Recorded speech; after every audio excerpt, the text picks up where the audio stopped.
Hey, everybody. Welcome to the Jim Masters Show, live entertainment, lifestyle, variety talk show series. Hope you guys are doing well today. It's a pleasure to have you here. Got a great show in store for you, as we always do. It's been a busy day for us here. Multiple radio shows to host, TV shoots, all the things that I do during the daytime to keep busy doing what I love and loving what I do, paying the bills as well.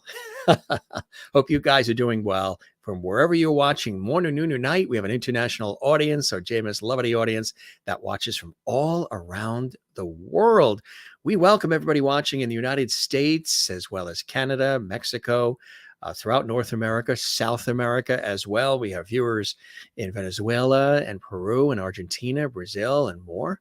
All of our faithful Levity fans that watch throughout Europe, Asia, Africa, Australia, New Zealand, wherever time it is that you're watching this episode and wherever you are right now around the world.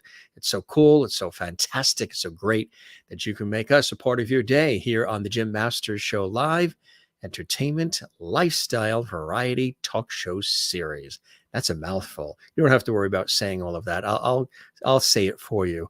Just continue to enjoy the great episodes. And boy, we've got a cool one tonight. We've got a really special guest that's joining us live and direct from New York City. Joanne Spataro is here, fabulous author and writer, ghostwriter too, and also a writing teacher in New York City. She's got a fabulous new memoir out that's available on Audible. I'm going to tell you how you can check that out. Preconceptions is the name of it. It's really fascinating. It's a great read. And gang, if you want to comment during the show, you want to check in, connect with us, connect with each other, the JMS Levity chat room is open and available right now. That is exclusive to our subscribers on our YouTube channel. So if you subscribe to a YouTube channel, which is Jim Masters TV, that's the channel. The show is the Jim Masters Show Live, and the channel it's on is on YouTube, Jim Masters TV. You can be a part of the conversation in our Levity chat room, our JMS Live Levity chat room, which is available when the show is live, exclusively for those who subscribe to the channel. And there's no cost when you subscribe to the channel whatsoever. You just hit that red button there.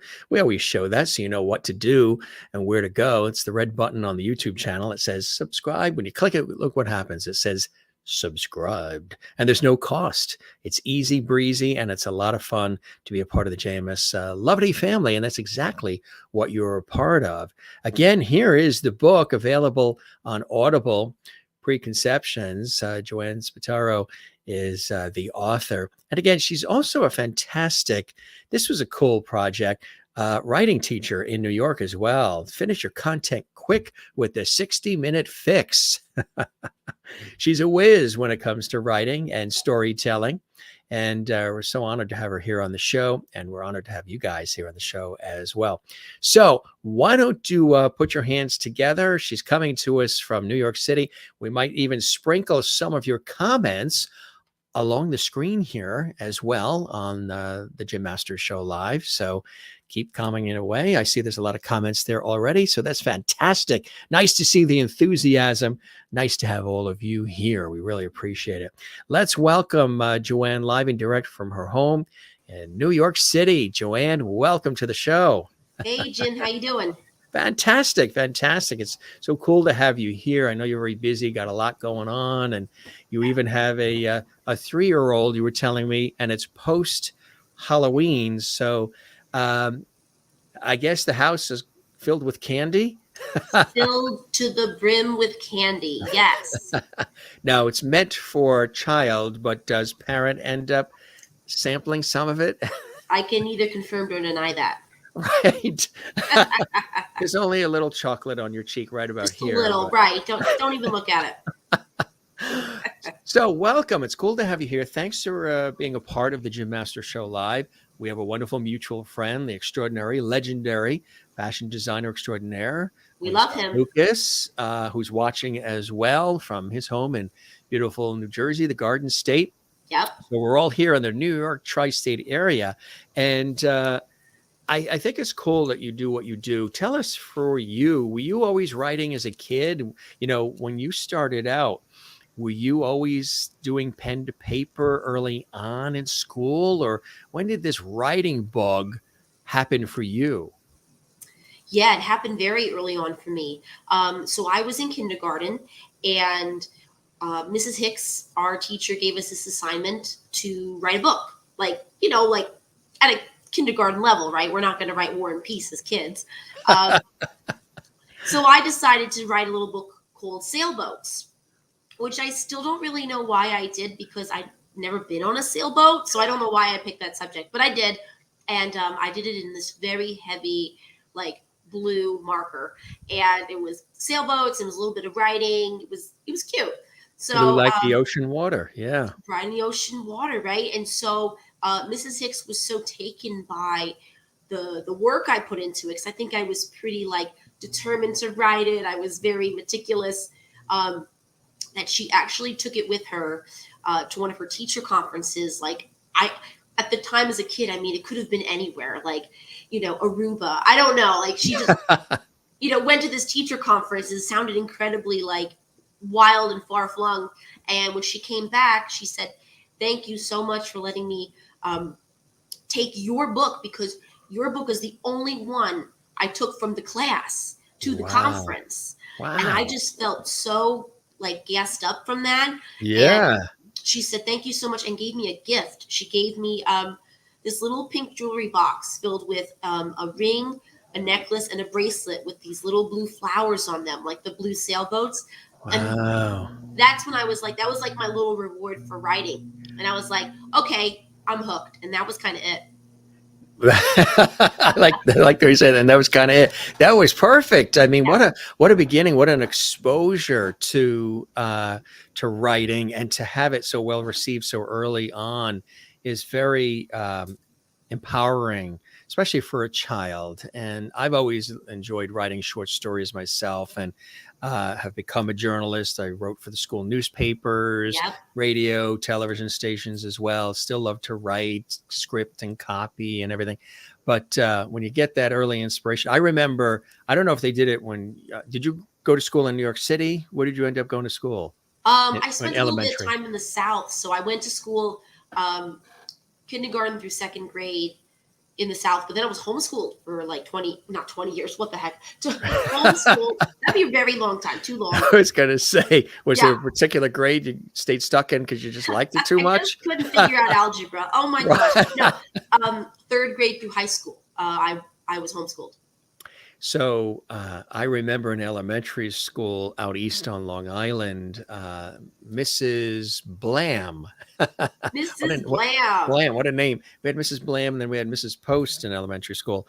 Um, Mrs. Blam was much more of the serious, stoic person. Mrs. Post was much more of the warm, jovial, the yin and the yang. And I remember Mrs. Blam used to say to us, right after we were doing Pledge of Allegiance and all of that, and before we sat down, okay, now kids, don't forget to put, and we would have to go like this, don't forget to put your thinking caps on, like we were putting it on and we were attaching it to this ear.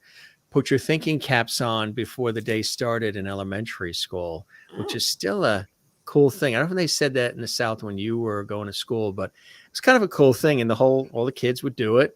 And some kids were like, what are we doing? I don't understand what this thinking cap is. God, how do I get it off? Oh my gosh. The things that the teachers did, to get us to do the things we needed to do, kind of interesting when you look back fondly on it now. So okay, so you're this elementary school kid, you have that great experience. Yeah. How did you sort of foster that as time went on and your educational career started to blossom? Well, so when I was 12, I had a real interest in movies. And so I would read movie reviews. And I noticed that all the movie reviews were, like, written by men. And I was like, what's the deal with that? So in my local paper at the time, the Charlotte Observer, they had this kid, Griffin Van Mousen, who was writing the kid reviews. He would review the movies like PG-13 and under. And I was like, who is this kid? Like, what's his deal? Why is he the one writing these reviews? Should be me. And I think I must have told my mother this, like, every Friday when the entertainment and things to do section came out. And so finally she had enough one day and said, Joanne, why don't you just call them and say you want to write for them? And I'm like, okay, sure. So I did. I called the editor. I found them on the masthead, and they like kind of like laughed at me, like, okay, whatever, kid. And I was like, you know what? Griffin must know someone there. That's why he got this job. I'm gonna have to work for it. Like his uncle owns the paper or something, Yeah, right? yeah, exactly. That's what I thought. And so then I submitted a movie review of my own. I submitted a Bug's Life, just like, hey guys, I can do it. I have the chops. Put me Yeah. in, coach. Um, and then after about a month of campaigning, they let me in. And Wow. Griffin, he did not want to do this. I had to share the column with him. He had to share it with me. This became a rivalry for the both of us. And actually, we met up when we were adults and cleared the air. And we're like, I hated you, you hated me. And we actually ended up being friends. Because See it how turns that out works? Yeah. You did he it had in actually, reverse. Started hating each other first and yeah, then became friends as opposed to being friends and then ending up hating each other. You did the reverse psychology method. we did. We realized he didn't know anybody at the paper, actually. He got it also sort of like how I did. He just like wrote in. So anyway, I did that for Wow. 4 years. And I loved it. I loved going to the movies. I loved writing about them. And I you were loved how the old? What age range was this? 13 through 17. 13 through This 17. was a big Wow. job for me, like at that Yeah. age. 13, I was delivering the newspapers. Yes, yeah, no, Yes. I loved it. I loved like having to go up to the Charlotte Observer headquarters and getting my new picture done every year, and I just loved it, loved it, loved it. In fact, Griffin, when we became friends, ended up scanning all of our old reviews. So I'm thankful I now have a digital archive of all of it. Were you able to get like a press pass and lanyard type thing so you can go to movie? Was there any, No, or you're too young to get that sort of, news press pass type thing? no, they were just cheap. I mean, like no, no. I had to bribe my ticket taker, Archie, with brownies. So I made him brownies every Saturday, and he let me in for free.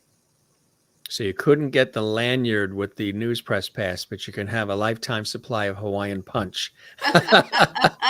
Yeah, I was able to see movies for free thanks to my, baking. What were some of the other movies that you reviewed? Do you recall? I do. The first was a Civil Action with John Mm. Travolta was one of them. Like, Yeah, that's pretty serious stuff for a 13-year-old, but I it reviewed sure it. is. Yeah. I'm suddenly blanking on the title, but it was Susan Sarandon and Julia Roberts, Stepmom. Yes, right. Another Cried one. at Yeah. that one. It's funny. Sometimes I've forgotten some of the movies I reviewed until I like start watching them, and I'm like, oh yeah, oh yes, I reviewed this one. Is that something? So went past all the Disney movies and went right to the serious, meaty stuff, huh? Yeah, and Griffin and I had a double byline on the Star Wars prequel because we both wanted it so bad, and they're like, okay, Wow. kids, you each get a chance to review it. So we like, you know, had our own reviews together. That's so cool. Yeah, That's fantastic. yeah. So then the writing just was something that was in you and you just continued to allow it to blossom and flow. After the Charlotte Observer, what happened then? Did you start making your way back up towards the Northeast into New York? So I felt very adrift when I was let go at 17 because I aged out, right? Like Griffin also was let go. We were at Aged that out point at 17. washed Wow. out. We were like Washed out, done. done. Give me the pension. Right. We felt like, oh my gosh, we're not kids anymore. We're not cute anymore. We're just out. We can go see our movies now. They had no use for us anymore. So we were just let go. I felt so lost. So for a little while, I took up belly dancing. What a segue. What a interesting sort of gang viewers. You didn't expect her to say that, did you? Yeah, I took it up for a little bit. You thought she was I going to say horticulture or, something like that. Something like that, or I was editor. No, no, no. I did Yeah. some freelance writing, but really I became a belly dancer, and like I danced at festivals, I danced in restaurants, and I eventually, got my own apartment, and I paid all my movers in ones from a gig. Did you?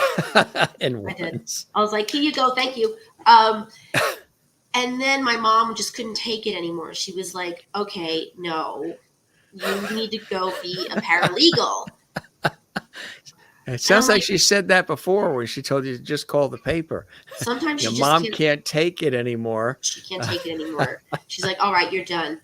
You need Um, to make some moves here, kiddo. Please stop. So I was a paralegal for 8 years. That was way too long. Horrible. Wow. But during that time, I still wrote. I wrote for the local alternative weekly, did some really interesting stories. Wrote for the Charlotte Observer finally again as an adult, did like art stories, op-ed, that kind of thing, and worked and worked and worked until I actually started writing for Vice, Huffington Post, The Advocate, and then finally the Yeah. Times, the New York Times. I've Yeah. had several pieces in there that I'm really proud of. Which is absolutely amazing, isn't it? I mean, the ball just really started rolling for you. Writer, ghostwriter, writing teacher. You live in the city now, the author of Preconceptions, which we're going to talk about, memoir about uh, queer and trans fertility, which Mhm. is, I don't know if that's something that has been written about a lot or often, or if this is something that's unique and special from your perspective, which I think is kind of cool. And as you mentioned, the work has also appeared in the New York Times, Forbes, Vice, the Huffington Post. You're the founder, is it Memoirish? Yeah, Quarterly my program that Memoirish. Yeah, Memoirish. So it's like memoir, Memoirish, it's quarterly just like program that, yeah, it's for people who like want to write their memoir, but like ish, like they just don't know where to start. sort of, yeah, right, exactly. Sort Yeah, of ish. You're right. Quarterly program that helps new and seasoned writers find their voice through class feedback and writing prompts. And that is really fantastic, huh? thank you. And Wow. we've one So coming up in November. you do. Yeah. So can they go to your website there on the screen to learn more about it? Where, when, what, and all the Yeah, so particulars? the exact date is November 12th. It's an intensive from 2 to 5 p.m. EST. Just go to my website, send me a note, and we'll hook you up. Cool. That's fantastic. That's really, Yeah. really great. So when you had your material, in the New York Times and elsewhere, some of these well-known publications, um, what was that like for you, but also for your family, to see that? It must have been extraordinary, It was. I mean, some of the topics I was dealing with were maybe not things my family wanted me to talk about necessarily, though. That's also something. Um, my first piece was about driving on the road while queer and this idea of feeling unsafe on the road. So I Hmm. was very excited when it came out, but my family was like, "Oh, really?" And there's like some judgments to be made there, right? Yeah. Um, the trans and queer fertility article, which I know I'm sure you'll ask me more about in a minute. These are just topics that my family had opinions about, but I couldn't really factor those in. I had to just kind of speak what was happening. And that's the thing with writing that makes it so rewarding but challenging, right? Is you tell your story and there's some consequences that come with that, but you take it because your voice can really impact people and help people, and also you just enjoy doing it. Now, were you hesitant at all to tell the story, to share any of this, or was it something that was yearning and burning inside and you knew you had to share it with others, share it with the world, really? The articles or the book? I would say even both. Yeah. Yeah, it was. I felt it was first of all burning, and you want to like share it with people, and I also felt it was important for people to get to know different kinds of families. As we'll get into more, it's like the more we can learn about how families are and how they are can be different and wonderful. I think the better off we are.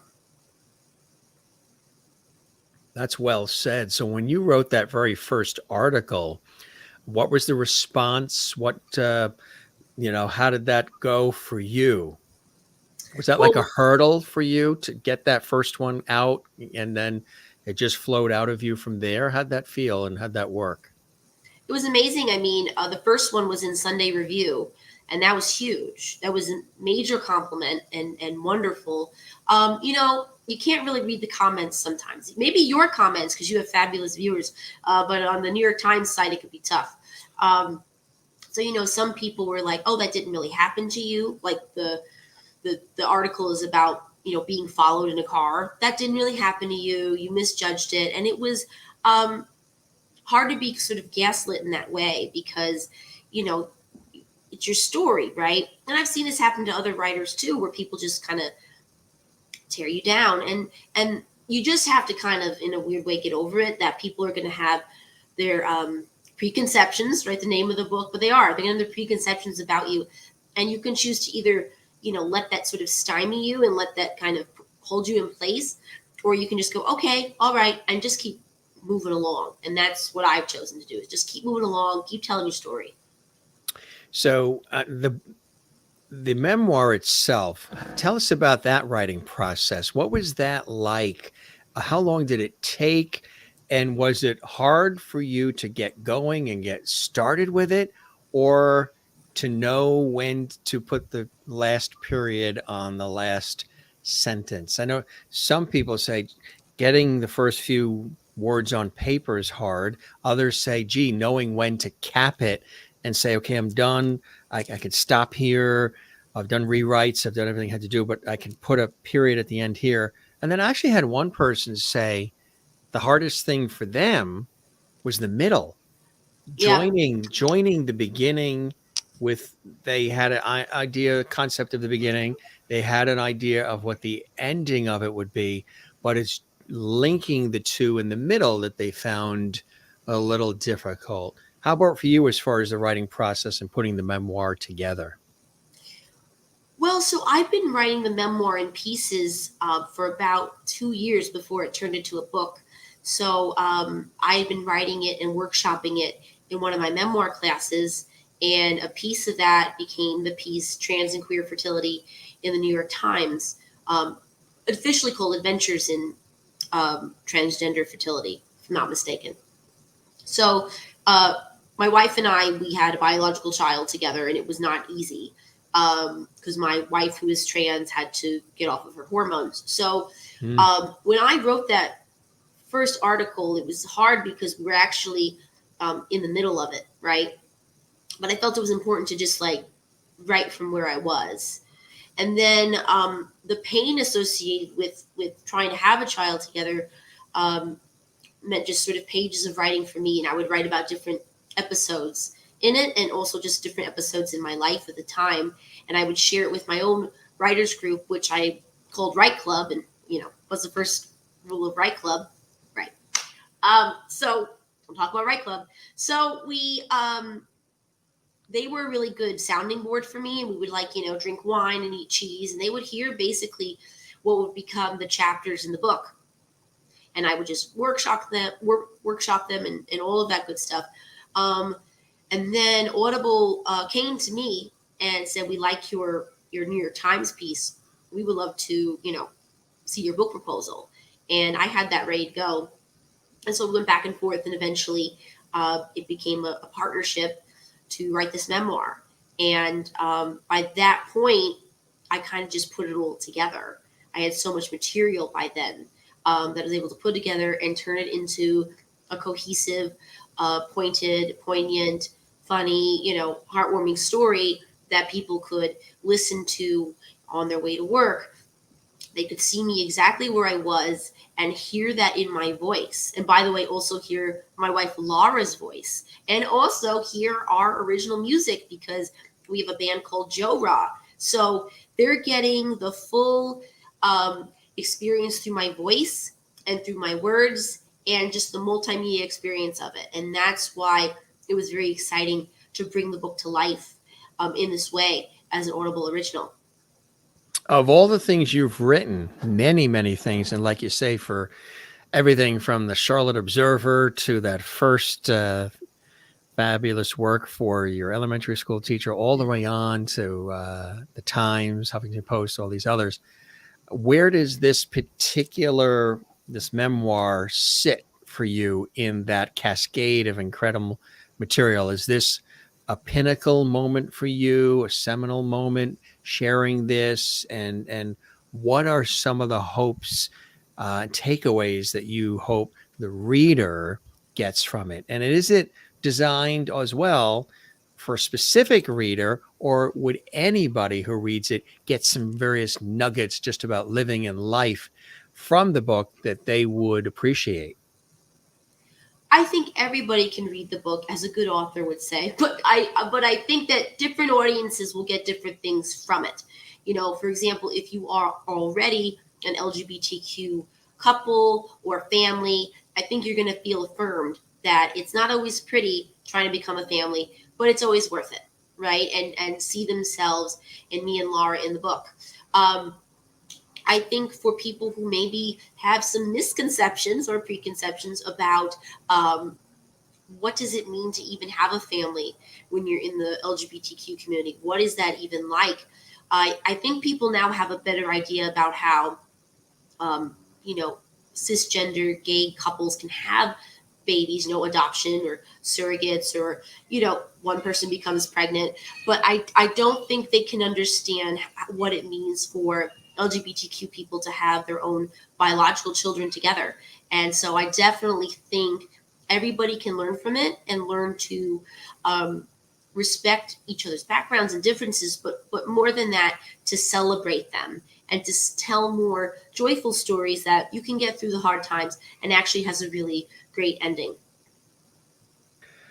What was the hardest part of the whole process of wanting to have a child and then, setting things up so you can actually have that beautiful experience come to fruition? What are some of the things that surprised you? Maybe even you share some of it from the book, a few things that would surprise others, but also surprise the two of you about the entire process.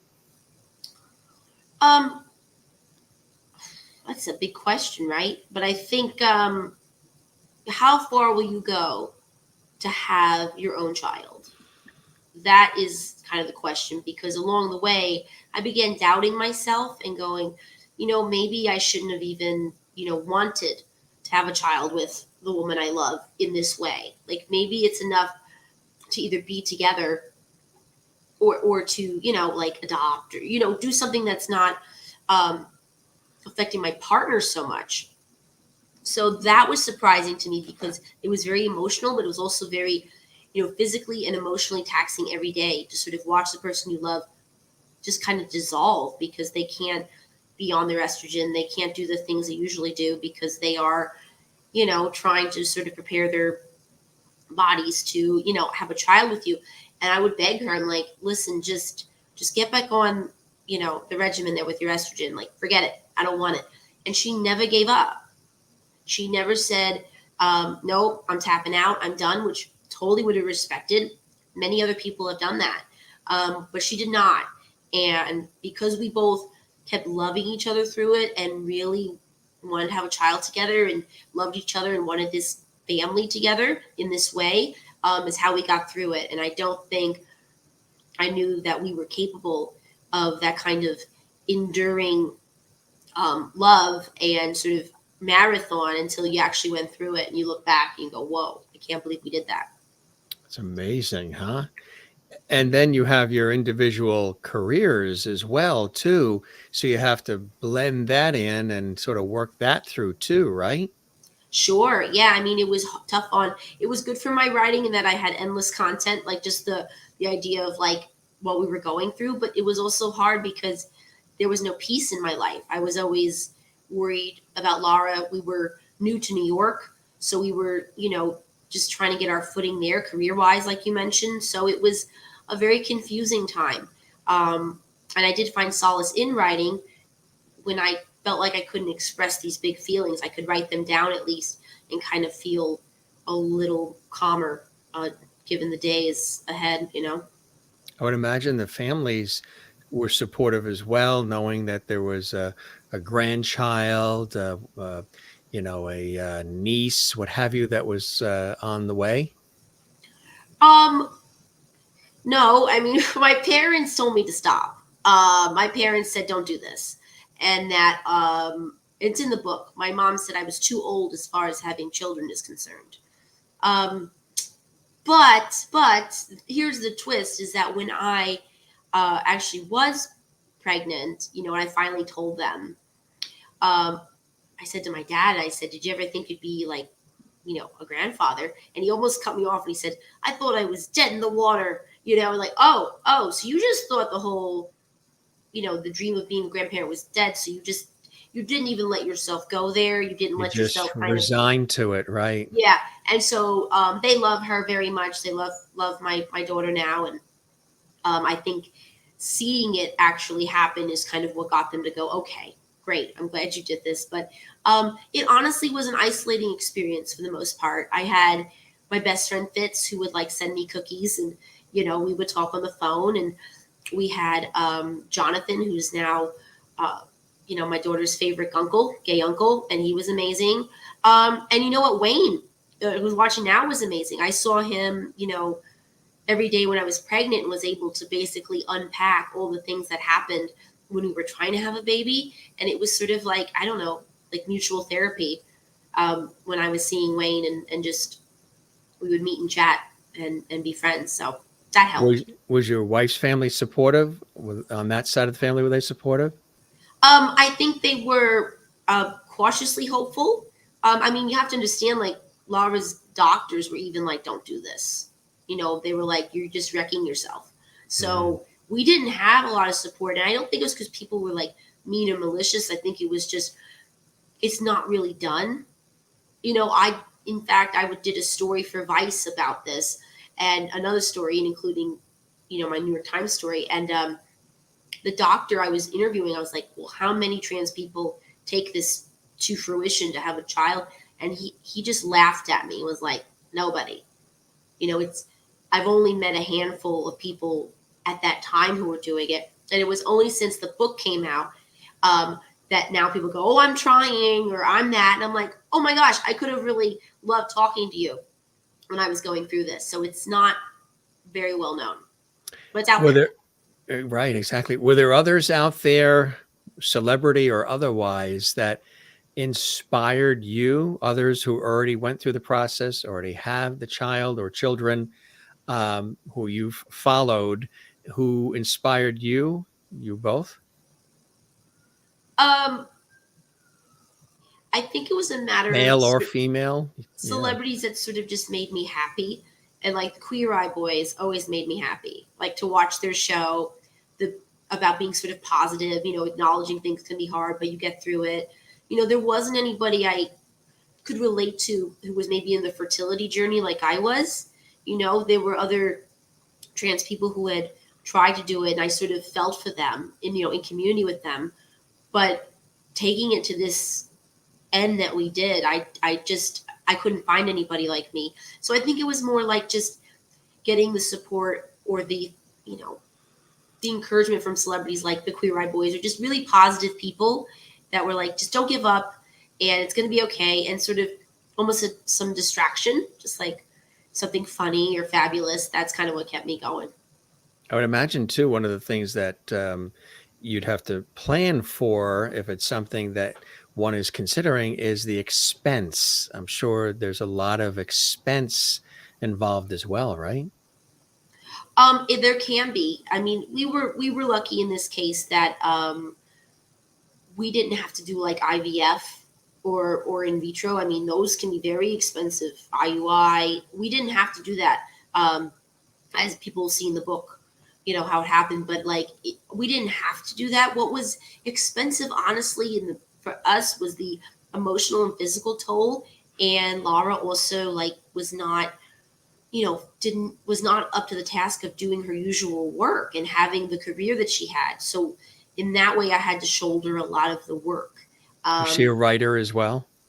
she writes. She's a you know, does videos. She's a personal trainer right now. We both own a Mm. gym together. So she, you know, had a lot of things she was doing, and it just, you know, she couldn't do them. So it was sort of incumbent on me to make a living as it was all going on. Yeah, so that is a lot, right? Yeah. Yes, and But now you have a healthy 3-year-old daughter. Yes. Yes. She's great. Yeah, and very, very happy. And how do you describe her personality? Oh gosh. She's adventurous. She's kind. She's very funny. She's a little shady. Definitely a little shady. You know, she's a little Oh, so side she eye. knows how to work the system a little bit if she Oh, wants a cookie or something. always. You know, she'll offer me a cookie, and I'm like, I think you want that cookie, sweetie. I don't Right. think I need the cookie. Right. Um, I have a friend that does that too. Yeah. oh Yeah. yeah. Offers She's me the like cookie, but really wants it. she's totally like Eloise at the palace. Like she just lives like, hello, darling. You know, she's a Leo, so she's just Miss Glamour. Oh, Yeah, yeah. Yeah. she had her preschool photos done recently, and oh my gosh, she had Did her she whole like squad them? with her.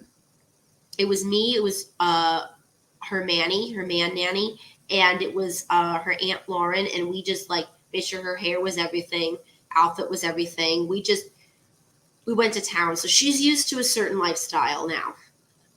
She's she's Yeah, that, that's it, right? Huh? that's it. Soon she's gonna have an apartment on the Upper West Side of Absolutely, Manhattan, and nothing Limo's gonna stopping her. Limo's gonna pick her up and take her to the Broadway shows if she's not on Broadway. Do you see some of that? Is she an entertainer? Does she have that spunk of yeah? She will find a spotlight anywhere. Yeah.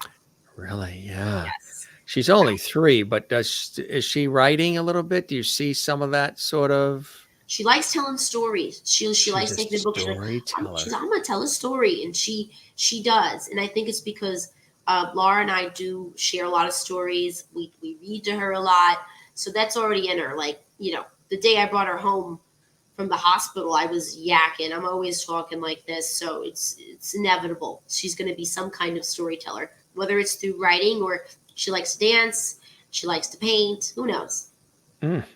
You mentioned Audible, and there might be a few people where that's something that they haven't dabbled in yet in terms of how they consume their material. What was that process like? Like you said, it's really fantastic and a unique spin on the fact that you're able to be telling the story that, people hear your voice and they hear the music and all the other things that come with doing sort of Audible, which is kind of like an audio book, which is amazing. Um, a different way to do it, but kind of cool, huh? I think it's amazing. I mean, this Preconceptions is part of a very special uh, brand of things at Audible, where they are specifically like stories told through voice. So it sort of goes beyond even audio books, where it's like it's meant to be told in this way.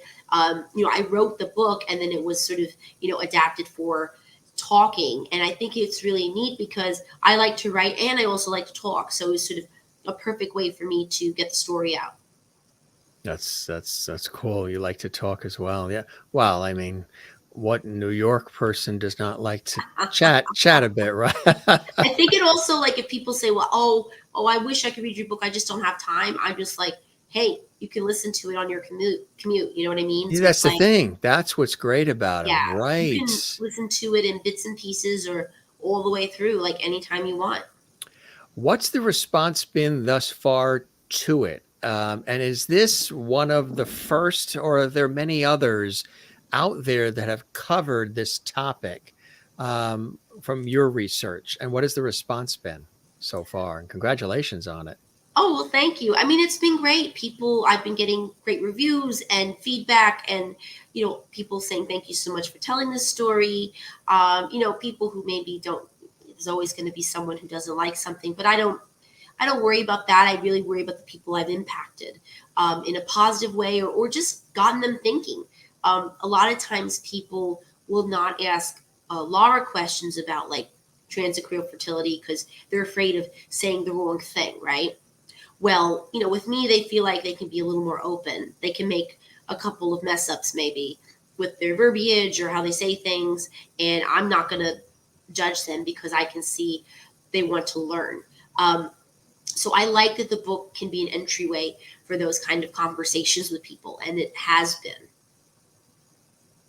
Isn't that terrific? I think that's fantastic. Wow. You know, Yeah. Do you see more? Is there more coming from you? More books? I mean, you are a prolific writer. It flows in and through you. You're like a conduit of the energy. Do you see more? Is there a sequel to this particular book? An update to the process? As your Yes. child ages and time passes.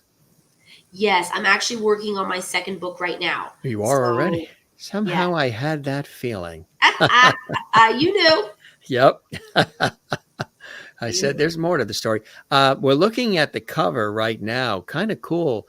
The artwork too. Tell us about the design of the cover, and of course, even the title, Preconceptions.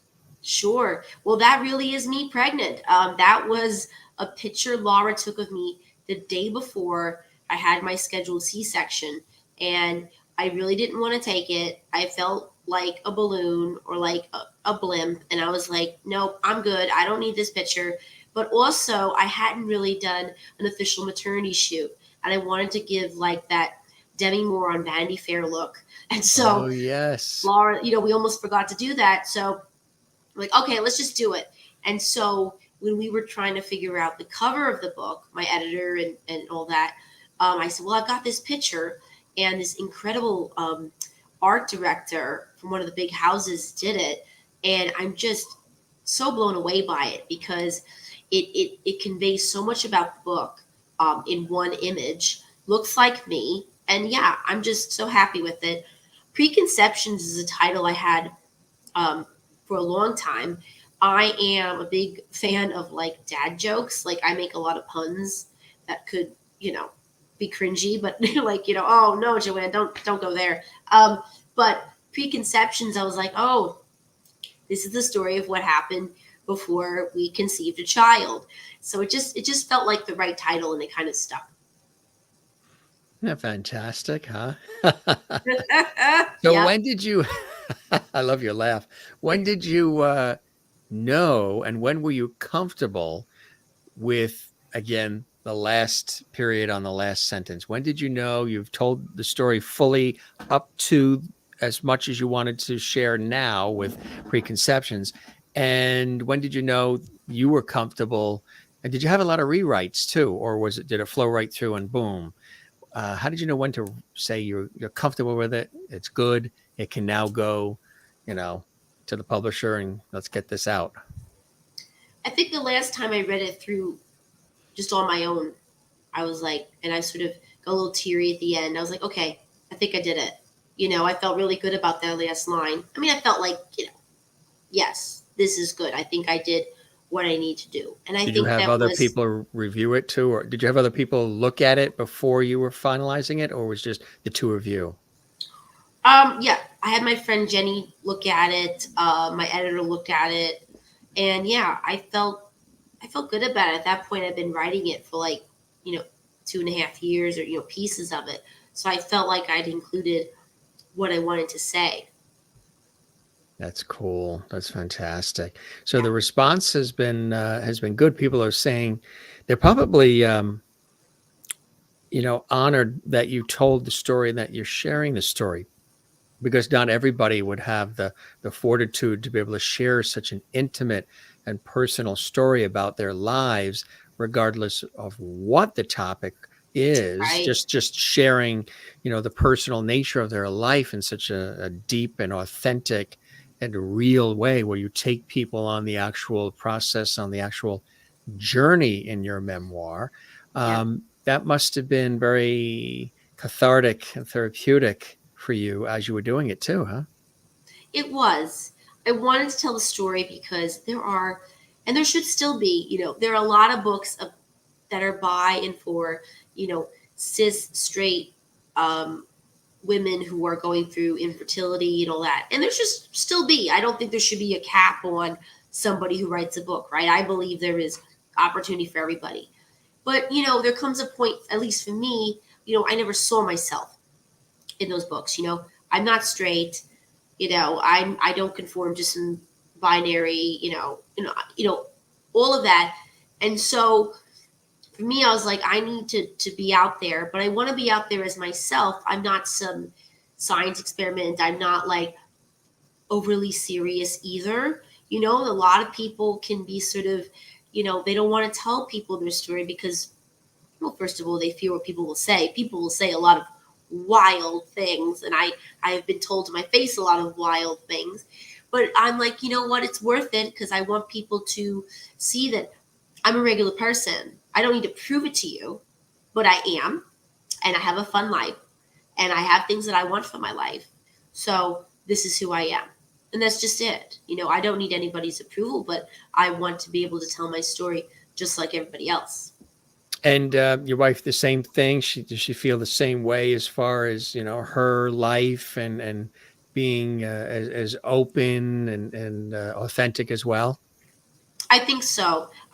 She does write about these things and she does videos, and I think we both, in our own way, can talk about these things from different perspectives and come together and talk about them. So I think we came through the whole experience better and better able um, to talk about our emotions and to get through it. But also, I think sometimes we're still dealing with what happened, because so much came out of that experience, and we're still in some ways getting to know each other again because we didn't have time to really get to know each other even after she got back on the estrogen, because then I was pregnant, I was about to have babies. So we're trying to do date nights and just really remember who we were before we went on this crazy journey, and to appreciate that we did. That's fantastic. Appreciating that you did is a very important part of that. You've had some great comments coming in. I'm sure that by sharing your story, you have given others inspiration and hope. Um, the cover of your book is beautiful. Thank you. Exactly. The transparency is incredible. Most people not that brave. Yeah. Thanks. Great cover and title. This are some of the Jim Master Show lovelies. That's the perfect cover. Thank you. Yeah, they're really, they're talking about it. Colleen says, motherhood or parenthood. I wonder, wonderful. Sounds like you went through a lot to become parents. Your daughter sounds very smart. She is very smart. Absolutely. Yes. Yeah, there's a lot going on. Got to pay attention at all times. What, in addition to your memoir, and again, it's kind of interesting because some people, their memoirs aren't written until they're 80. You know what I mean? There's this whole thing and all of this, and then they write the memoir. And even then, sometimes there's you'll talk to somebody that is higher in age, and they'll be like, I'm still not writing yet. I'm going to write it when I'm 90. Well, and that's honestly a big, there are actually so many memoirs written by people who are not 90, Right. That are written about specific times in their lives, right? Look at David Sedaris. Yes. Yeah. Explain that for us, how that works. Because I think most people think of the memoir as a culmination of one's life, Right. and it's coming towards the latter part, the upper part, the third quarter of life, maybe the fourth quarter of life. But there are various versions, and Memoirish, I mean, probably you talk about that too in the group, that there's various versions of memoirs depending on what it is you're sharing and what you're expressing, right? Well, sure. I mean, people, when they think of that, they're thinking of autobiographies, right? They're thinking of Barack Obama's, that huge book. Right. But the thing is, we're not all presidents, we all have different levels of stories that we want to share with the world, right? So, I always tell people, go to your local bookstore and look at, go to the memoir autobiography section. There are a lot of stories that are written about periods of time or Yes. a feeling somebody had. Look at Joan Didion. She wrote about the 60s, right? Exactly as it was happening. She wrote about her husband suddenly passing away. One of my favorite books, The Year of Magical Thinking. And there's so many great memoirs that just keep on coming out. I just got one today. I'm lucky enough to get stuff that publishers send me. And it's oh, cool. So there are all these little micro stories in our lives that shape, who we become, that are deeply compelling. And To honestly wait to write your memoir till you're like 90. First of all, you might have forgotten everything, and that's not like, some ageist joke. We forget stuff. We can't That's remember true. everything. Right. We can't remember everything. So to be able to sit and sort of write where you are, like I did honestly with Preconceptions, is the way to go. Do you journal? Are you somebody who journals each day? I used to before I had a toddler. Now I just sort of face plant and go to sleep. But I have a note file, if I hear some dialogue or something's particularly funny or particularly terrible, or I have notes I keep on my phone now, that keeps me going. That's fantastic. So for the reader, for the person that, or the person in this case, the listener too, um, what are some key things that you hope resonate with them? In the book, Yeah. um, the power of having this shared goal, and of doing anything it'll take, and what are the limits of that. Maybe people would say, I wouldn't do that. I could not do that. That's okay too. Um, Seeing the elements of our relationship and going, is that like, what does it mean? Would I handle that? Should I handle that? Um, it's a story of being resilient, but it's also about choices, and that when you make a choice to do something, sometimes, it's not like the one you expected, or it didn't have the expected outcome. I also want people to see that, you know, LGBTQ stories can have a joyful result, or just like there can be more to us than just sort of our physicality and our orientation. It can also be just about this human experience of wanting to have a child and going through it together. And that's where I want to get to with my writing as well, is just sort of write more stories that have to do with just sort of being like a funny, fabulous person, and not always having to do with your identity or orientation. But what I am most proud of with Preconceptions is that I, showed that in a way that was sort of making it plain to people. And that gives me sort of a platform to go, okay, now you know this. Now we can just kind of go on. It's like when I meet other parents on the playground now and they don't know my backstory. It's kind of great. And then when they find out, I get nervous. I'm like, oh no, are there going to be a lot of questions? Am I going to be othered? And then just go, okay, cool. And that's all you could ever want. I mentioned also ghostwriter. Tell us about that. That's cool, huh? It is cool. I know a lot more than I need to know about people. Yeah, so no, I will help people write their memoirs. I will write in their voice, which we'll meet, and I'll draft chapters for them. Also means editing and writing coaching. So I've been very lucky to work with people on their books, and it's been a wonderful experience for the most part. Sprinkled with a few interesting people, of course, but for the most part, it's been so cool, and I'm always very honored when somebody asks me to help them. And also a writing teacher. We talked a little bit about that. Tell us a little bit more about the fact that not only are you this writer and this author, but you like to mentor others and sort of inspire them as you were inspired as far back as elementary school. Yes. Well, I think writing is such a good outlet for people who want to get their feelings out. And so I do encourage people to just like give it a go. You don't need to be perfect. I also, people say all the time, I want to write a book. I want to do this. I want to write an op ed. Well, why not? Just do it. That's literally what my mom said, right? You want to be a movie critic? Go do it. Like, no one's going to do it for you.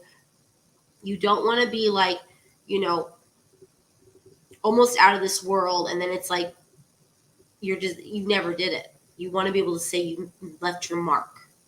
Absolutely right. What would you, yeah, that's a great piece of advice. What else would you say to somebody who's watching of any age right now, who might say to themselves, gee, I would like to do that. I would like to write.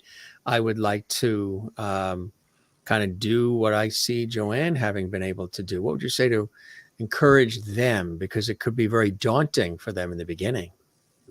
Well, I do think being in a group, of course, whether you're a Memoirish or whatever, my group is great. I love everybody. But you need to, I think, find a group of people that you can meet with in person or virtually and just kind of like share your writing. Because writing is this two-way street. It's not just like writing content. That's journaling, and journaling is great. But if you're looking to get better and looking to really share your story in a way that people are sort of captured by and interested in, doing it with a group of people is the best, and sort of workshopping it with them, because that is sort of what got me out of the doldrums of just these painful thoughts into literally starting to write my book. And who doesn't love a little wine and cheese and dip and chips and just sitting with pals and crying together and laughing together? Like, I'm still friends with everybody from that writers group, even though they all moved across the country out of New York City. And so I think really being part of a writing group, no matter how big or small, no matter how often you meet, kind of like puts a fire under you to go, oh, I gotta write some pages. As long as, like George Costanza said on Seinfeld, you don't have any double dippers in the dip. No, we never did. No, there was no never double dip. No, I can't deal. That's your limit. I cannot deal with double dippers. No. No.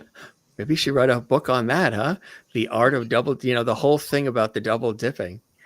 Oh my God, I can't stand it. It's like, just get another chip. It's like they think they're home alone, like they're eating alone, like there aren't other people at the gathering there who want to also enjoy the dip. Don't get me started. And people do this with bread too. Like, oh my, I was in a restaurant with like this immense amount of people, and someone took bread and just did this on the, like, get out of here. No. I can't. Now you've got me going. I was going to say, I love it.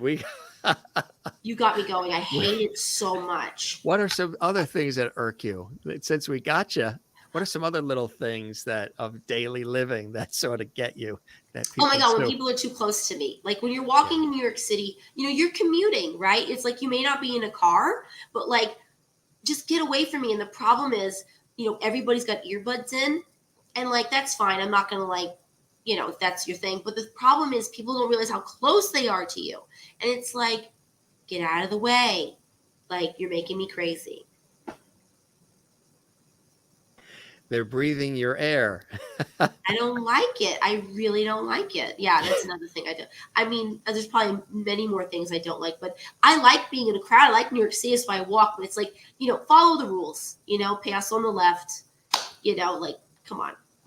I don't know if you remember, there used to be a TV commercial that I remember seeing as a kid, and it was about, I think it was tied to jaywalking, and it would be on the New York TV stations, and they probably ran in other cities around the country, but I know it was specifically on the New York channels, and it was a phrase that I still remember hearing: cross at the green, not in between. Yes. That's, hello. Right. Yeah. Right. Oh, yeah. You know what I don't like? I just thought of another thing I don't like. That has to do with writing. I don't like people say I'm writing a book in my head. That makes me crazy. Like, either I'm writing a book in my head, or I'll write a book when I'm older. I go, okay, first of all, the whole writing when you're older. What if I said, like, you know what? I'll be a dentist when I'm older. Like, it doesn't make sense. It's like, why wait, right? Just like do it. And then the other thing is just like writing it in your head. That's not how it works, because you have to actually write it down or speak it. People who sometimes have a hard time, for whatever reason, putting it on the page, I tell them just to record it, record themselves talking or do voice to text. Just get it out however you can. I have trouble when people chew loud, or one of their nostrils has a whistle. Oh my God. Did I hit it? Did I hit? You know what, Lara, for a little bit. You have to definitely come back, and you and I will do a whole episode on just the idiosyncrasies of life, and we'll compare notes about the things that kind of drive you up a wall, but you still have to deal with to get through life. We could literally do a whole Nostril episode on this. whistling and loud chewing gets me a little. Ugh. It's like, just stop. I don't even know what's going on. Yeah, kind of like what your mother said earlier, right? Okay, that's enough. That's that. We're done with that now. I'm Italian, and Lara, for a long time, she would take pasta and break it over the pot, and I'm like, okay, it's over between us. Like, that's when I was like, it's so done. Colleen says, "Tell us your pet peeves." It's so interesting. They're loving. Are they? Oh my They're God. loving the pet peeves. Oh my! Everybody's loving the pet peeves. Yeah, that's one. So like, she would like break the pasta. I hate that more than life. Like, oh my gosh! Finally, she stopped doing it because I said, "This is a deal breaker. I'm Italian. You can't do this in front of me." Like, what about when you're in the store and people aren't picking up their feet? They're sliding the feet sort of on the linoleum or the tile. I guess that's no for you too, huh? Oh my God. And then like, you look at their shoes and you're like, oh my God, what are these shoes? What's going on? Like, are you okay? Yeah, no. Right. Or you grab the door to go into the post office or what have you, and you've opened the door because there's nobody around, and you open the door so you can go in, and all of a sudden somebody comes out of nowhere and they scoot right in as the door you're holding for you, so you can get in. You're halfway in, but they scoot in the door that you've opened. Oh my God. Yeah. And where do those people come from? And being a parent, like, I have this boat of a stroller and I just roll down the road, and it's like, these people will try to get past me. And I'm like, I don't think you understand. I'm about to run you over, sir. Like, you need to move for the stroller. Like, yeah. I've had 2.5 hours of sleep. Like, I'm in sweats. She's got to get to school. You got to move. And I haven't eaten. I'm hangry. I'm hangry. Don't even. Yeah, no, I do feel that. Yeah, totally. I love the people on the highway who see their exit coming up and they're in the far left lane of a 4-lane highway. And at the last minute, they shoot straight across all the traffic and barely make the exit. And they get up on the dirt and everything to get off the exit ramp. It used to be that you would go past the exit if you miss it and go down to the next exit, go up and around and come back. They do it like as if they don't get that exit, life is over. Meanwhile, they're cutting off all this traffic and people having to swerve and like, where's this person coming from, shooting across? A lot of people, I think, are living as if they're the only ones on earth. There's nobody else here but them. That's what they think, but we're here to say, no, you're not. We see you. We see what you're doing. Right. And we don't like it. Don't step on my blue suede shoes. Don't do it. Don't do it. Yeah, no, I agree. Yeah, people need to like realize we're all trying to live here together. Exactly right. Yeah. I once posted on, I think it was Facebook. I said, when did we ever start saying no problem? Everybody says no problem when you thank them for something. And I said, when did that start? When was the beginning of that? Because like so many people, that's what they say. It's part of the vernacular now. I said, when did we ever go from like you're welcome or my pleasure to no problem? So I posted it. And all these people responded of all ages. You would figure it'd just be, maybe teens or whatever, who would say, oh, I say it all the time. I had people that were, in the 70s saying, oh, wow, I need to stop saying that. I'm going to go back to you're welcome or my pleasure or what have you. I don't know when that one started. No problem. Because I said to myself, gee, if I'm thanking the person because they did something nice or kind, and they say no problem, well, if it was a problem, I don't think I would have asked it all anyway. I know, it's kind of like it's needlessly defensive, right? It's dismissive, no problem. And dismissive and defensive. I really hate when people say perfect. Like, is it really perfect? Like, is this really the perfection you've sought? Where I'm like, yeah, I'd like to make my dental appointment at 3 p.m. Perfect. Is it? I mean, it's okay. Like, just say like, great, see you there. Or wonderful. Perfect is like, it's not. It's whatever. It's too much. Perfect is used way too much. What about love you? It's not real. It's They said a love you. lot, right? Yeah. Yeah, no, it's not really. You You just met only them you. 10 minutes ago in Macy's. How could you already, you know? Yeah. Oh, that too. Right. It's just yeah. No, no. There's no way. Yeah. Isn't that funny?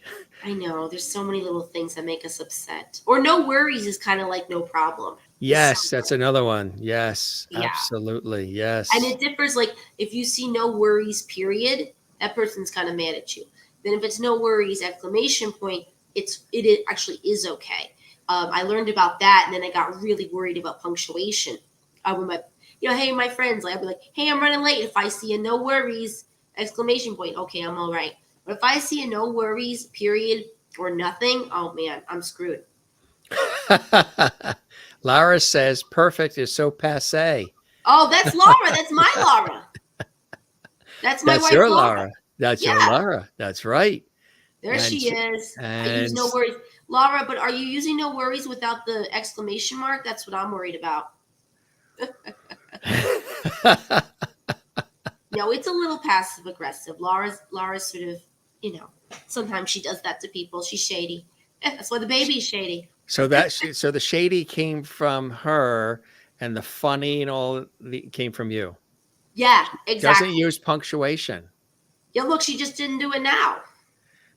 Oh my god. No, the funny came from me. It's funny when our daughter smiles, she looks exactly like me. And then when she's serious, she looks just like Laura. And I'm like, that's wild. You know what's really interesting? Because What's I'm, that? I'm a deep listener and I observe everything and I like humor too. And I get that from my dad, who's always an observer and can actually create scenarios and funny commentary on just the things you're seeing going on around you. A lot of people these days, when you ask them something, they'll go. It's almost like a double negative or what have you, or one cancels the other out in their answer. You'll ask something and they'll go, yeah, no. Yeah, no. How could it be yes and no? Is it yeah, no? A lot of people say that now. Yeah, no. They do. Yeah. My Manny, I don't know if he's on here. I gave him the link. I love him so much. Like really, he's We been love when our guests and viewers give the link. we do. Yes. And he is we're both millennials technically, but I'm an elder millennial. He's like right on the cusp of like Gen Z millennial. And he uses some slang that is it's a little different how I would use it. Like it's the same stuff I've heard forever, but like he'll be like word. Like but he'll Yeah. say word when it's like Yeah. he's like, okay, I'm not sure I agree with that. So like I've so now I've taken that on a little bit. Like I'll be like, okay, word, but I don't really say word very often. But I like the way he says it. Maybe you say wordsmith Wordsmith. since you Yeah. are one. Yes. I like how language changes. I think Yeah. some people.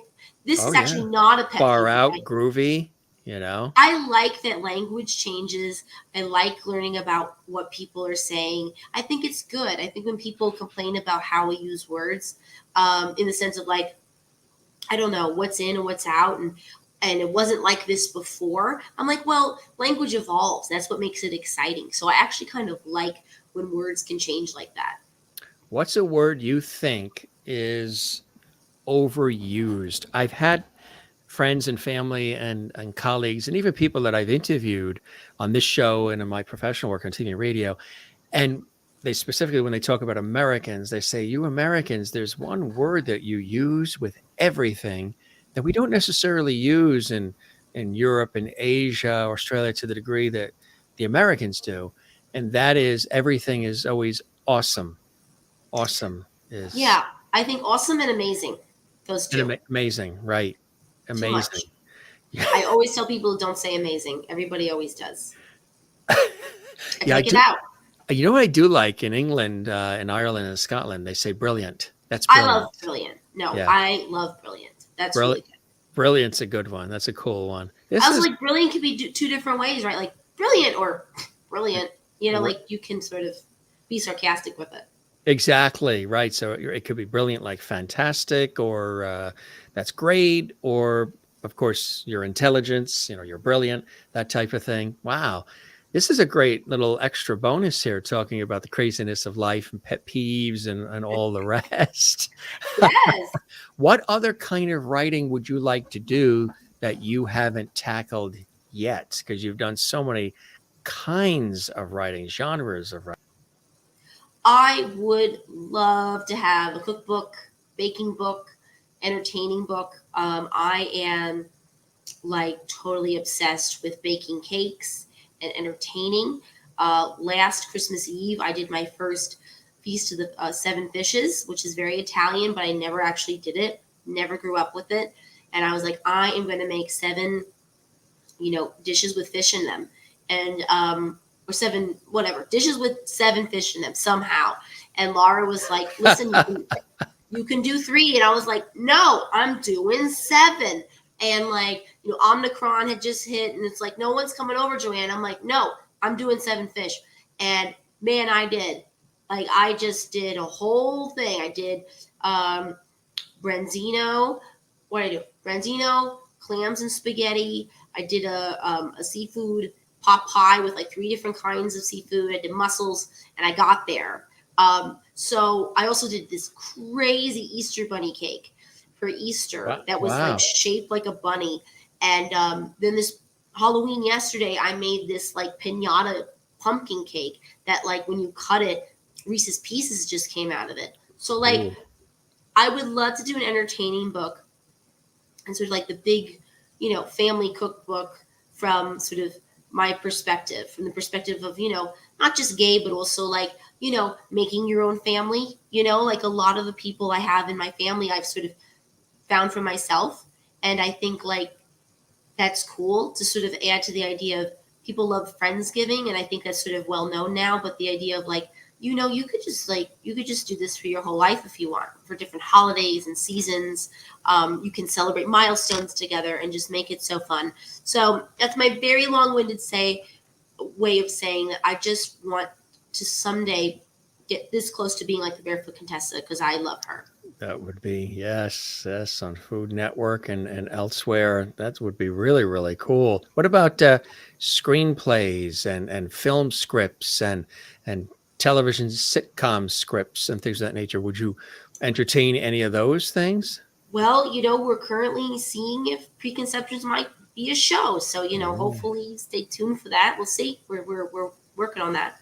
oh, that's cool. That would be Yeah. fantastic, huh? It would be like a one show, or would be a series. Who knows? But we would So love to, see it on some kind of screen. So we'll see. that is cool, right? Well, Yeah. now there's so many different platforms, where it can be shown and showcased, which is cool. That's really, really great. Yeah. Thank you. Yeah, that'd be great.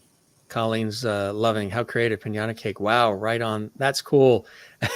This is a foodie crowd, the Lovities here at the Jim Master Show. So I you've love got that. them. You've got them with the food already, Joanne. I mean, that's why I came here, really. Is to talk about the food and the pet peeves and sort of work it all out through the show, which is perfectly fine because that's what I love to do as well. Hey, tell us about this. This was something you've done. I think this was cool. I spotted this. Oh, thanks. Yeah, tell Yeah, us about this. this was right when Laura and I were trying to have a child, and I was like, what am I going to do? What can I offer people?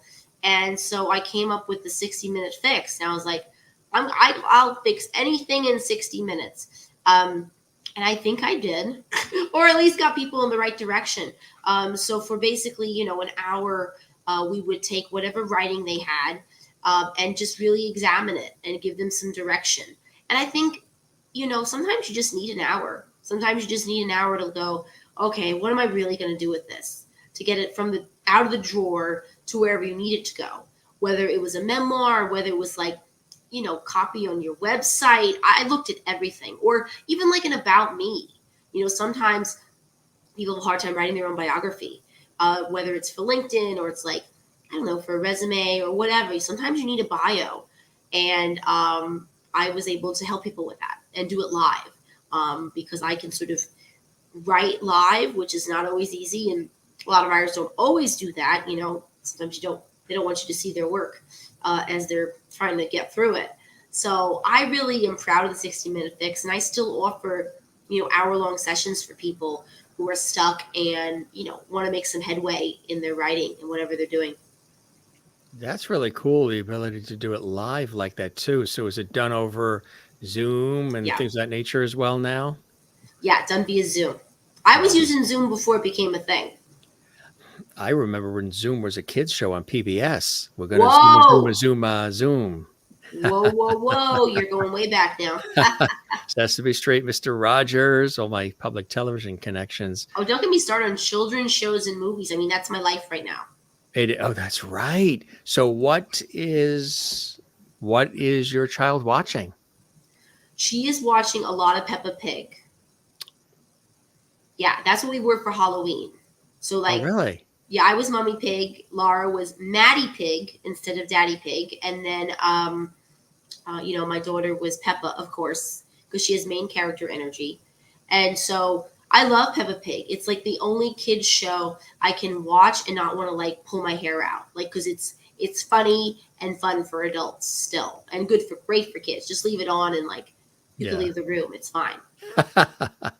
That's fantastic. So life is good and you're enjoying and you're writing and you've got the book available on Audible, but Yeah, also I believe Amazon too, right? 5 stars on Amazon, I can you think, or believe something. it? Yeah, five Yeah. stars I from mean, yeah, no, it's Amazon. great. You can get it on Audible or Amazon. I mean, it's sort of basically the same thing because they're both sort of intertwined. They're So yeah, intertwined. just type in, Preconceptions, Joanne Spataro, and there you go. Download it. It's good. It's good read.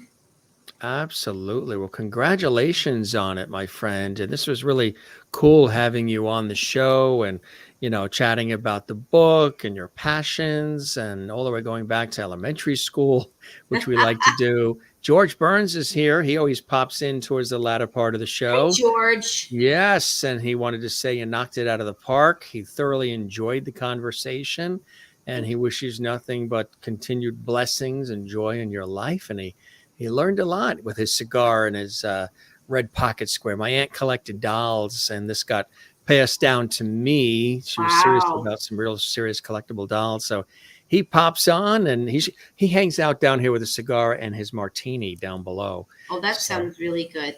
Or days you're like maybe not feeling the show, just put him in front of the mic. He'll ask I was good going to questions. say, you know what? He should really maybe host once in a while and Yeah. give me a break after almost 900 shows live 7 days a week. Seriously. At least do like Tuesday, Thursdays. I don't know, just like kind of help you Yeah. out. That's it. This was fantastic. Lara likes George.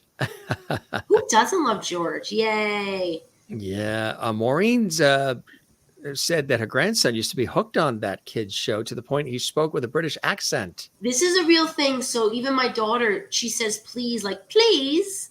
Like, she Yes. still does. No, kids will speak in a British accent. And also, I love Great British Baking Show, which, again, another show. Oh, I'm yeah. obsessed. But, like, there's a lot of British shows going on. And then, like, Lara will watch Doctor Who at night. So it's like, Oh, yeah. yeah, we kind of like all that stuff. All the British comedies, too. I love Ab Fab. Of course, my daughter can't watch that one, but, like, I am obsessed. I love that show. Yes. I used to love Keeping Up Appearances and all Of the course. other ones that they would run, all the Britcoms. Yep. My years on public television, we raised a lot of money for those Britcoms, and it's great stuff. Yeah, really, really great stuff. My father's father's side of the family, masters, they hail from Yorkshire, England, and Oh, England and Ireland and that whole area. Yeah, very it's cool. really, really nice. Good stuff, Joanne. This was terrific. Thanks for sharing all this time with us. Spread the word about the Jim Masters Show Live to everybody out there, and Yep. like, comment, subscribe, all that fun stuff. And if you know folks you think would like to pop on as guests, spread the word. As you see, it takes a village and everybody tells everybody. There's the website, folks. Check out her extraordinary work, again, as seen in the New York Times, the Huffington Post, and everywhere else. And also here on the Jim Masters Show. You're the best. Continued blessings and joy. And I hope that the show met whatever expectations you had, and you enjoyed the time with me as much as I have with you, Joanne. Oh, it was absolutely fabulous. Thank you for having me. You're very welcome. Did you eat dinner already? No, I have to go eat. You didn't eat yet. I should have told her, right? Sometimes I know. I was like, what's going on? I'm hungry. I'm hungry. She's talking about all this food. What do you now the audience, foodies, they're gonna want to know what's Joanne gonna have for dinner. Oh, I definitely want some spaghetti. So I'm gonna like Yeah. probably order that. Oh, that. I'm just gonna order it. I mean, You like know, no I just don't. cooking and yeah. Well, I'm it's not in. 8:20 and yeah. Like I made so much Halloween stuff yesterday. I'm just gonna order it. Just order it and have it magically appear. That's what I like. I like that delivery now. They'll just leave it at your door and just run away. Like you could just be like a little troll, go get your food. Lara says, "What a great guest you had on tonight." I agree, Well, thank you. absolutely. Yes, and Colleen says, "Thank you. I'll watch again to get information." Oh, about the classes too. She wants to know about the classes. Yeah. So that's Colleen. So Colleen, go to the website, right? go to the website, send me a note. JoanneSpataro.com. We'll talk. I'm doing a 3-hour intensive on November 12th from 2 to 5 p.m. The time goes so fast, though. I just did one this past October, and it was a blast. We did beginnings, middles, and endings. And so for this one, we're going to focus on like dialogue and like how do we write it.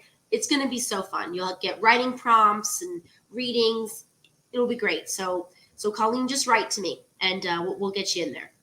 That is cool. That is really, really fantastic. That is great. So good stuff. Yeah, good stuff. It takes a village and we're all connected and that's exactly what it's all about. And she said she will contact later for questions that she has as well. She's still chuckling. She thought that this was fun too. She's loved all of it, but especially when we got into the pet peeve stuff. And I'm also on social media. If anybody's on Instagram, Yes, that's my right. handle is Look It's Joanne with That's an right. E. That's Follow right. me on there. Cool And stuff. I'm on the Face Place, but I like the Instagram. That's kind of, Yes. yeah. You can Yeah. just DM me or whatever. Absolutely. Absolutely. You got it. You're the best. You take care, Joanne, and be well. And thanks for stopping by the Jim Masters Show live today. We thoroughly enjoyed it. It was a real hoot. And Thank you. congratulations on everything. Thank you so much. This was really fun. Absolutely. We'll keep the porch light on for you. You're welcome back anytime, my friend. Okay. Thanks, darling. All right. Cheers. Cheers. Bye-bye. Isn't that fantastic? Joanne Spataro, author, writer, ghostwriter, writing teacher, and funny. My father has always said I should have gone into comedy. I think Joanne too. There's a real sort of quick wit New York way about her. There's just that back and forth. If you couldn't tell, we had a great, I was going to say tennis match, but now what is it? It's pickleball it was really a lot of fun and great, talented person and has been doing it ever since she was a kid and opened up about her life and her family and her telling her story. And again, if you want to learn more, the book is on Audible. It's also at Amazon. It is Preconceptions. She even told us about the cover and the design and everything else. It was great having Joanne on the show and great having you guys with us as well. Of course, this is your home for great entertainment, lots of levity, and terrific poignant conversations on our entertainment lifestyle variety talk show series we call The Jim Masters Show. Yeah, good stuff. There are hundreds and hundreds of episodes that you can watch with guests from Broadway, Hollywood, television, film, child stars, musicians, actors, actresses, culinary experts, sports, comedy, inspiration, authors, all here on our YouTube channel at Jim Masters TV. Gang, if you enjoyed this episode, we encourage, welcome, and would love it if you like, comment, and subscribe. Give this episode a thumbs up like on our YouTube channel. Leave a comment right underneath the episode on the YouTube channel. And of course, subscribe to the YouTube channel, Jim Masters TV. Doesn't cost a thing when you do that. And if you want to support what we do, there's a heart icon called Super Thanks right on the episode. You click on that and you can support all the work and everything we're doing here, all these hundreds of episodes, all this content day in and day out for you right here on the Jim Masters Show. You saw the Loretta Swit episode. Yes, Loretta Swit was here and she was with us just a few weeks ago, and that was a fantastic episode. Matter of fact, she is in New York, and that's where she was when Loretta Swit, from MASH, was a guest on our show. And so many others stopping by the Jim Masters Show live. Around here, we don't say goodbye. We say see you later. Ciao, cheers. Hasta la vista, shalom, sayonara, take care, morilu, slancha, and all the rest. And we also say we brought this back. We used to use this. I used to show this in the earlier days of our series, like 2.5 years ago. Don't forget to relax. We brought the relax sign back, the one we got when I was on a family vacation in Newport, Rhode Island. And if you see closely, it looks like a 1920s, 1930s beach scene in Newport, Rhode Island. If you've never been to Newport, it's a fantastic place. So don't forget to relax, breathe, love one another, take care of one another. And don't forget to take time for yourself. How many hosts are going to say that to you? They would have been done with the show 10 minutes ago, but now we like to be connective and interactive with all of you. So don't forget to relax. So many of you are excited that the relax sign has returned to the Jim Masters Show live. So in this crazy, unpredictable world, relax, breathe from the diaphragm, and listen to Joanne's material. You can do that and have a fantastic time. Maureen says, you should have gone into comedy because I'm glad you do what you do. Where would you be without Sir Jim and Lovely Hall? Thank you very much. I appreciate that, Maureen in Arizona. Anne in Southern California watching. Good to see you, Anne. Have a wonderful day, everyone. You as well. Colleen says, relax. Me, too much coffee tonight. LOL. Yeah, well, it's about 8:30 here. It's past having the coffee time, unless you're going to want to make it an all-nighter. That's for sure. Whew. Gang, you're the best. Be well. Take care. Again, some previous episodes that have been on. Mairead Nesbitt from Celtic Woman and Celtic Spells, my great friend, Grammy Emmy-nominated Celtic violinist. She was with us. Jenny Kwan, from California Dreams on NBC. She's starring in Around the Sun, season 2 right now. She was with us. Burt Ward, who played Robin on the 60s Batman series, Batman and Robin. He was with us too. And he also talked about how he has this wonderful Gentle Giants company rescuing dogs. And he's got the pet food and all this cool stuff. It was really a great conversation. Kathleen in New York City says, thanks for a great show, Jim and Joanne. The pleasure was ours. You guys are the best. Take care and be well. We'll see you on the next one. Check out our YouTube channel if you want to see what's coming up next, all the episodes. We try to post them as far in advance as we can, though we have guests booked out for weeks, and we have a standby waiting line, which I think is kind of cool. That's something I would never have expected that. Colleen says it's going to be an all-nighter for her. LOL in a Hebrew study. That is going to be an all-nighter. That's it. Well, good luck with that, Colleen, and you guys be well. Jim Masters, thank you for your time this time. Till next time, we'll see you on the next episode of the Jim Masters Show live entertainment lifestyle variety talk show series. The Jim Masters Show orchestra and singers are ready to take us out with our theme song.